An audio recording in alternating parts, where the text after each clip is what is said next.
The papers of peace have been signed, and the oceans of the earth are filled with ships coming home. In faraway places, men dreamed of this moment, but for some men, the moment is very different from the dream.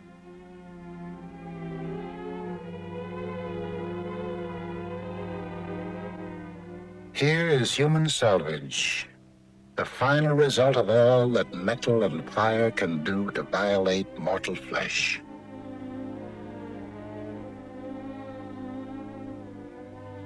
Some wear the badges of their pain. Keep getting worse off. They get worse. Need everything. They bombed. Yeah. I got killed in the morning. You nearly got killed. Where were you at the time? St. Louis, I believe. Somehow. I can't remember. And what were you doing when the planes came over? I was in a hole.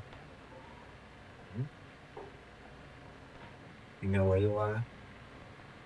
I think I'm in the state now. They told me I was coming back, Right? but they told me I was gonna die. No. On the hospital, I wouldn't eat hardly. No, you're not. I was sick. I wouldn't eat hardly. They told me we're gonna die, but then eat. Couldn't help. Well, Told me, hey, could we're dying. No. we will see that you don't die. You won't die.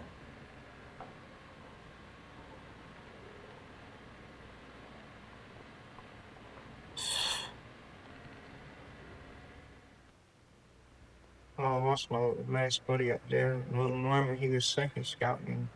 I was first scouting. They was all mixed up there. They were showing us. And So did that make you nervous?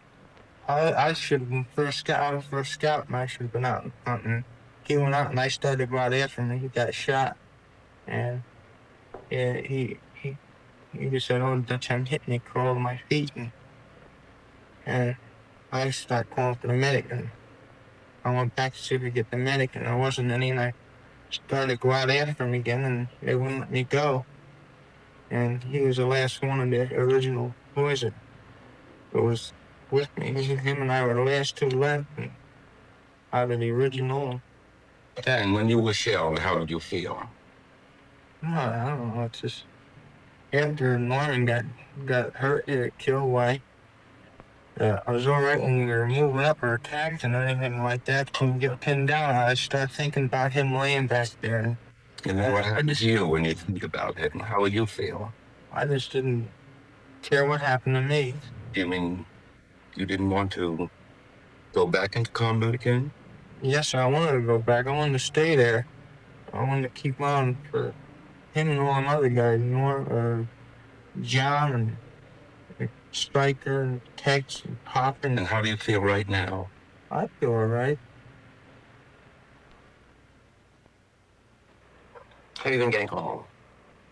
Well, fairly well, sir. Mm-hmm. You were overseas? Yes, sir. Where? We were in France, and then we went to Germany. To where? France to Germany.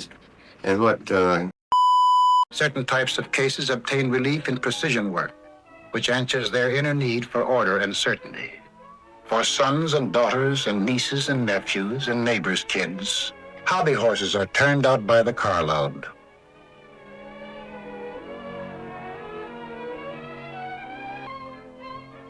Physical reconditioning is not the only purpose in sports, which also serve to bring men out of their emotional isolation and back into group activity. One of the most important procedures is group psychotherapy.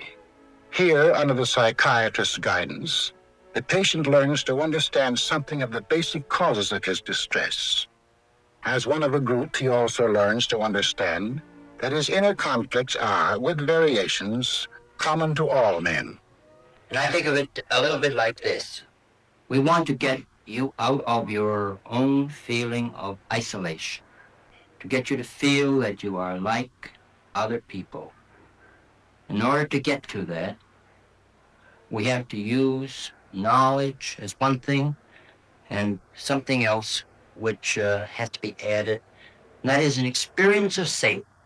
You could say it is almost the core of all our treatment methods.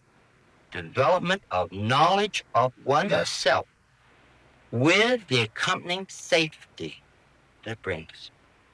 I'd like to see if we can get some illustrations of how one's personal safety would stem from childhood safety, and how the childhood safety self would stem from the parents' safety. In my illustration, as a child, whenever I underwent any experiences that were frightening to me, I never told my parents. I kept it to myself. While I was alone at night in my room, I'd call on God. Or if I had done anything wrong that I was ashamed of, I was ashamed to go to my parents and tell them what I had done. So I kept it to myself. And I used to be in constant fear that my parents would find out my feelings. Well, I wonder if there's any of your mother's troubles that you would know about. No, my mother never gave any of the children any part of her troubles. Well, that would be the same thing that happened to you. She didn't tell her troubles, and you didn't tell yours. You took your troubles to God, and she probably did the same thing. Probably didn't even confide in your father. In other words, the kind of method that you used to get relief from anxiety was really, we'd have to assume, learned and felt right in your home, the same kind of thing. I think it was all caused by economic conditions of the world. I mean, people trying to compete one another, trying to get a better job, trying to keep up with uprising and living, things like that have caused a lot of arguments in the home. Mother and father arguing about the price of the food, and that has to be reflected on the children. That's right. Things like that. So I think that was one of the causes that were illness. Not having enough food to eat, or the arguments between the brothers. I mean, there was. Which was the worst, though? Well, I We didn't had to argue. choose. Sure, of course they are. As I can't remember about the food. There you are. You can't even remember about the food or the lack of food. I have in mind my own childhood. We're coming from a moderate family. Moderate in the sense that the family had some sense of security. What happened there was we were told that myself, my brothers and sisters, we couldn't just play with any of the kids we wanted to play with unless their parents in turn had the equivalent of what our parents had. And as a result, we were kept in a narrow circle, very, very narrow. However, I have found that there has been a strong yearning on my part to break out of this environment, to be able to play with Tom, Dick, and Harry. I'd say the net result's like this.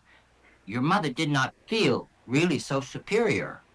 She felt inferior when she tried to make you take the attitude you were better than the other children.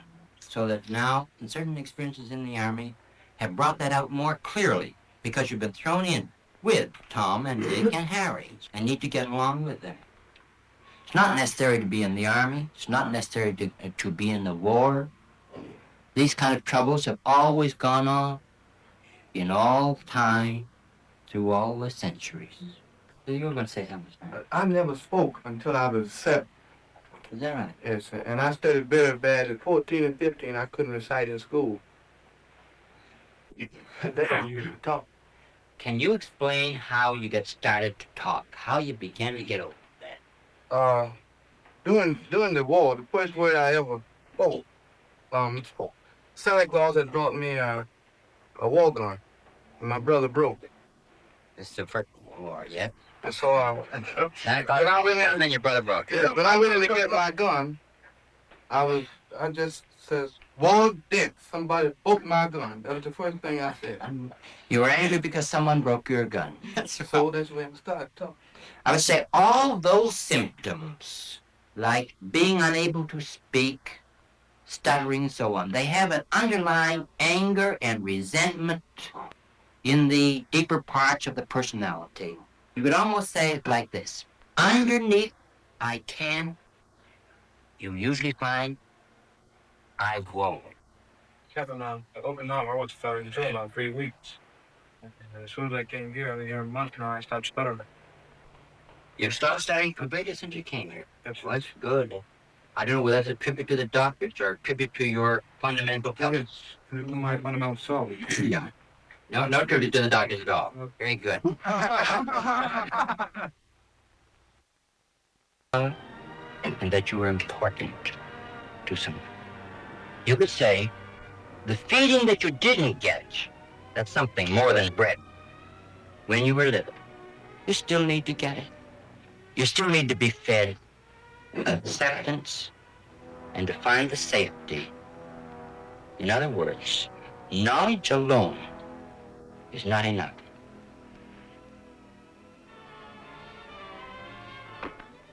Hey, go! Nobody got it. Hey! Get up! Get up! Get up! Get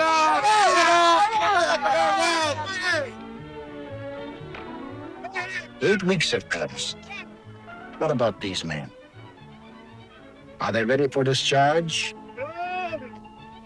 How complete is their recovery?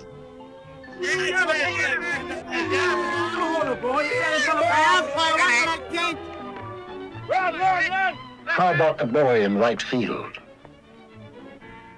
I just didn't care what happened to me.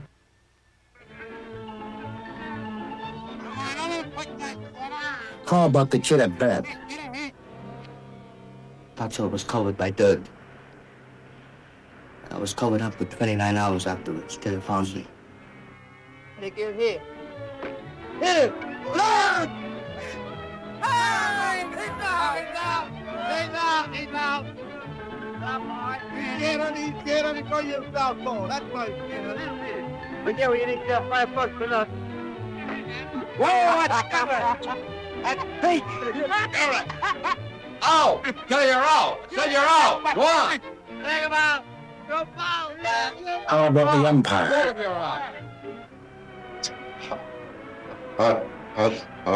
Neither. Get him. Words help.